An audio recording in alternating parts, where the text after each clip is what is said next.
নমস্কাৰ বন্ধুসকল, আজি আপোনালোকৰ মাজলৈ লৈ আহিছোঁ এজন ধনী ব্যক্তিৰ এটা কাহিনী। এজন ধনী ব্যক্তি আছিল, তেওঁৰ কোনো ধৰণৰ সা সম্পত্তিৰ অভাৱ নাছিল। আনকি তেওঁৰ যিমানখিনি কাম কাজ আছে সকলো কৰ্মচাৰীয়ে চোৱা চিতা কৰিছিল। তেখেতে মাত্ৰ অফিচত বহি বহি তেওঁৰ কামখিনি হৈছে নে নাই সেইখিনি হিচাপ লৈছিল।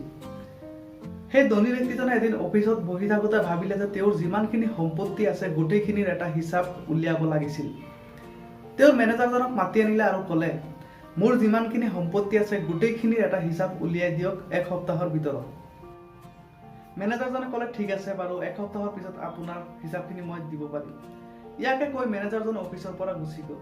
যেতিয়া এক সপ্তাহ সময় হ'ল, মেনেজাৰজন অফিচলৈ আহিল। তেওঁৰ হাতত কোনো ধৰণৰ কাগজ কলম নাছিল। তেতিয়া মালিকজনে ক'লে, মোৰ হিচাপখিনি উলিয়াইছেনে? উত্তৰত মেনেজাৰজনে ক'লে, হয়, আপোনাৰ যিখিনি সম্পত্তি আছে তাৰ আনুমানিক এটা হিচাপ মই উলিয়াইছোঁ।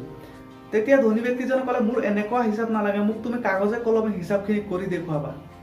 আৰু তোমাক 15 দিন সময় দিয়া গ'ল। এই 15 দিন সময়ৰ ভিতৰত তুমি গোটেইখিনি সম্পত্তিৰ হিচাপ উলিয়াই দিব লাগিব। তেতিয়া মেনেজাৰজনে ক'লে, ঠিক আছে, মই আৰু 15 দিনৰ ভিতৰত আপোনাৰ হিচাপ উলিয়াই দিম। ইয়াকে কৈ মেনেজাৰজন অফিচৰ পৰা গুচি গ'ল। তেতিয়া মেনেজাৰজনে ক'লে যে আপোনাৰ যিমানখিনি সম্পত্তি আছে এই গোটেই সম্পত্তিখিনি আপোনাৰ হাত পুৰুষলৈকে বহি বহি খালেও শেষ নহ'ব। তেতিয়া ধনী ব্যক্তিজনে অফিচত বহি বহি চিন্তা কৰিবলৈ ধৰিলে যে মোৰ যিমানখিনি সম্পত্তি আছে সেই গোটেইখিনি সম্পত্তি যদি হাত পুৰুষে খাই শেষ কৰি দিব পাৰে, তাৰপিছত যিমানখিনি প্ৰজন্ম আহিব তেওঁলোকে কি খাব? তেওঁলোকৰ বাবে মই কি কৰিব পাৰিম? তেওঁলোকৰ বাবেতো মই এতিয়ালৈকে একো কৰা নাই। তেওঁলোকৰ বাবে নিশ্চয় কিবা এটা কৰিব লাগিব। ইয়াকে কৈ তেখেত চিন্তামগ্ন হৈ গ'ল।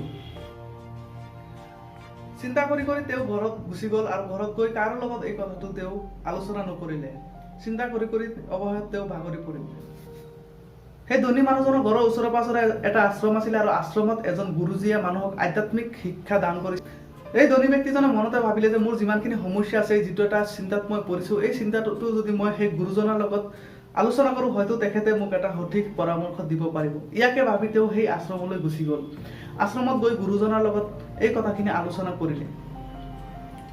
তেতিয়া গুৰুজনে তেখেতৰ সমস্যাটো বুজি পালে আৰু ক'লে, আপুনি অমুক গাঁৱত যাওক, সেই গাঁৱত একেবাৰে শেষৰ ফালে এজনী বুঢ়ী থাকে। এই বুঢ়ীজনীয়ে প্ৰত্যেক দিনা আহাৰ যোগান কৰিবলৈ বিভিন্ন ধৰণৰ কষ্ট কৰিব লগা হয় আৰু বিভিন্ন চিন্তা থাকে বুঢ়ীজনীয়ে আহাৰ গোটাবলৈ। আপুনি মাত্ৰ সেই বুঢ়ীজনীৰ কাষলৈ যাওক আৰু সেই বুঢ়ীজনীক আধা কেজি আটা দান কৰি থৈ আহক। তেতিয়া ধনী ব্যক্তিজনে ক'লে, ঠিক আছে, আৰু কৈ আশ্ৰমৰ পৰা ওলাই আহিল। লগে লগে তেওঁ কৰ্মচাৰীসকলক ফোন কৰিলে আৰু ক'লে যে তোমালোকে 1 কুইণ্টল আটা গাড়ীত বুজাই কৰি অমুক গাঁৱত আহা আৰু মই ইয়াৰ পৰা সেই গাঁৱলৈ গৈ আছোঁ। কৰ্মচাৰীসকলে আটা বুজাই কৰি গাড়ীখন লৈ সেই গাঁওখনলৈ গ'ল আৰু ইফালে সেই ধনী ব্যক্তিজনো সেই গাঁৱত উপস্থিত হ'ল। ধনী ব্যক্তিজনে বুঢ়ী মহিলাক লগ কৰিলে আৰু প্ৰণাম জনালে।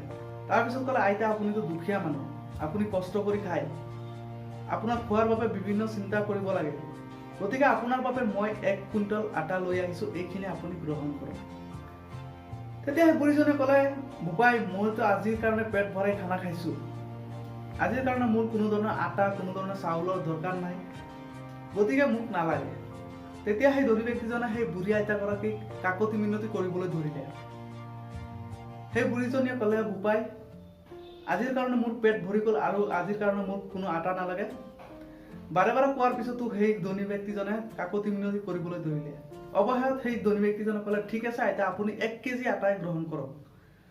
তেতিয়া সেই বুঢ়ীজনীয়ে একেই উত্তৰ দিলে। তাৰপিছত সেই ধনী ব্যক্তিজনে ক'লে, ঠিক আছে আইতা, আপুনি আধা কেজি আটা গ্ৰহণ কৰক আৰু কালিৰ বাবে আপুনি ৰাখি দিয়ক। তেতিয়া বুঢ়ীজনীয়ে ক'লে, বোপাই, কালিৰ কথা মই চিন্তা কৰি আজি কিয় সময়টো নষ্ট কৰিম? আজিৰ কাৰণে মোৰ পেট ভৰি গ'ল, কালিৰ কাৰণে মই কালি চিন্তা কৰিব পাৰিম, গতিকে মোক কোনো ধৰণৰ আটা নালাগে বা মোক কোনো ধৰণৰ দান নালাগে। তেতিয়া সেই ধনী ব্যক্তিজনে বুজি পালে যে আচলতে গুৰুজনাই তেখেতক কি ক'ব বিচাৰিছিল।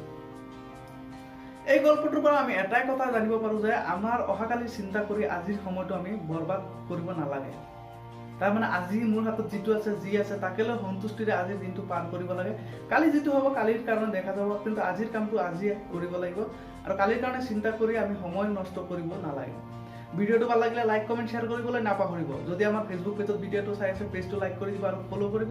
যদি ইউটিউবত চাই আছে, গ্যান মালিনী চেনেলটো ছাবস্ক্ৰাইব কৰি দিব। আকৌ লগ পাম এটা নতুন ভিডিঅ'।